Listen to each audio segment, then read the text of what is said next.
Salut à tous, c'est Casplus. Alors aujourd'hui, une vidéo particulière puisque je vais vous parler du soutien au 3615 IUT Auxerre, donc sur le Minitel. Donc je me suis connecté sur son serveur et puis j'ai vu un petit bandeau passer, ça dure même pas une seconde, c'était soutenir sur Tipeee. Voilà, donc là c'est pas comme sur internet, on clique sur le lien, on a une page qui s'ouvre, là faut noter, c'est sur Minitel. Et donc j'ai été voir ce qu'il en était, donc l'Elex 64 734, donc Alexandre, c'est un étudiant et donc il demande une petite participation pour ceux qui peuvent sur Tipeee pour l'aider à payer les factures d'électricité, téléphonique, l'hébergement chez OVH, la licence OpenAI aussi de ChatGPT qui n'est pas donnée puisque son serveur Minitel est quand même assez complet, il propose pas mal de choix et c'est grâce à des gens comme lui qui a des serveurs comme le 3615 IUT Auxerre qui marchent gratuitement puisqu'il suffit juste une box internet, c'est pas comme à l'époque du Minitel où il était encore activé par France Télécom où il fallait vraiment bien raquer pour se connecter. Là non, tout est gratuit, donc là si on peut lui donner un petit coup de pouce, le lien est en description de cette vidéo et si vous voulez le connaître un petit peu plus, il y a aussi un reportage qu'il avait fait sur France 3 à l'époque, si vous voulez en savoir un peu plus sur sa manière de travailler avec le Minitel. Voilà, donc je vous laisse avec le reportage et puis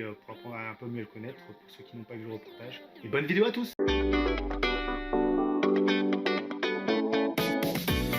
Bienvenue au paradis des chineurs. Les objets old school et vintage, c'est la grande passion d'Alexandre. Au milieu des postes de TSF et des téléphones à cadran, le jeune homme est dans son univers. Je trouve que c'est des objets qui ont une âme, qui sont bien finis, qui sont beaux visuellement et ça soit dommage que ça finisse en déco. C'est mieux de les faire revivre, de leur donner leur utilité, leur fonction qu'ils avaient. Alexandre n'a que 18 ans et pourtant c'est déjà un as de la bidouille. Son truc à lui, faire du neuf avec du vieux. Pour s'en rendre compte, il suffit d'entrer dans son appartement. Donc là, ici, vous avez le téléphone de mon arrière-grand-mère que j'ai récupéré et que j'ai réussi à remettre en service. Et à côté, une TSF que j'ai dénichée aux puces et que je me sers comme enceinte Bluetooth pour écouter ma musique avec mon téléphone. Je vais vous faire une démo.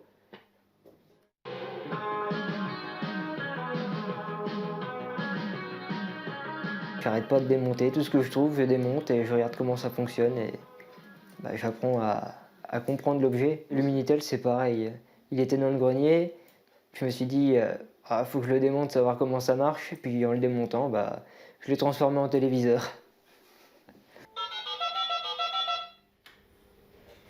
Un Minitel qui lui sert aussi de console de jeu. Pendant que d'autres passent leur temps sur les tablettes et smartphones, Alexandre, lui, utilise le vieux terminal des années 80 pour des parties de course automobile à 2 km/h. J'assume complètement de continuer avec ce matériel-là, mais d'un autre côté, j'ai aussi un téléphone portable tactile, c'est pas incompatible. Ouais. Cette passion pour les vieilles technologies, Alexandre l'a transmise à ses camarades de l'IUT d'Auxerre. Les 3 étudiants en réseau et télécommunications ont un drôle de projet de fin d'année, recréer un serveur pour faire fonctionner les Minitel. Alors ici, on a un Minitel des années 80. Et à côté, ça y ressemble, mais ce n'en est pas un. On a un ordinateur qui va gérer tous les algorithmes et les pages pour les envoyer sur un Minitel, comme dans les années 80. Comme ça ? Voilà. Parce que ça te fait la forme d'une gouttelette ensuite. Une idée un peu folle qui a surpris beaucoup de monde à l'IUT. Pour Baptiste et Quentin, ce projet est avant tout un grand défi.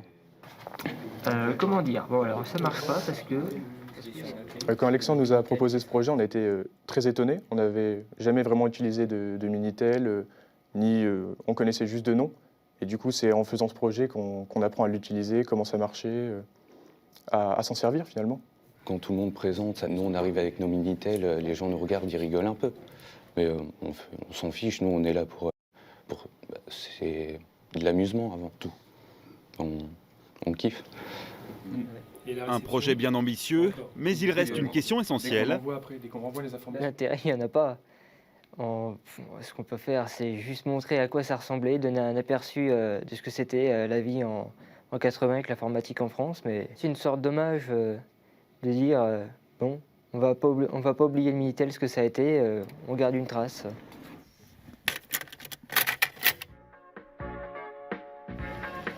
Respecter et comprendre le passé pour imaginer le futur, c'est la devise d'Alexandre. Avec elle, le jeune homme trace son chemin, un chemin à contre-courant des tendances d'aujourd'hui.